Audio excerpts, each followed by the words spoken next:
Hey Richard. Oh, try that. Hey Richard, this is a quick and dirty on how to do a markup.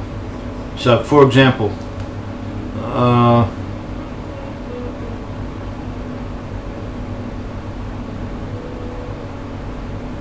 you say here.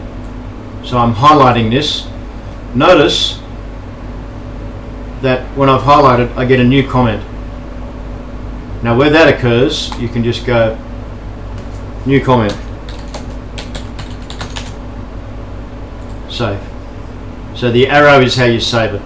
Now the other way around it is to go review, right?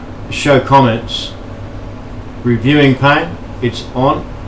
So I've chosen it to be vertical. There's a list of those, I don't need those. The other way around it is to go, see that icon? That purple call out like a comic and the plus. So I left click with this and just say this is also another comment. Hopefully this makes sense.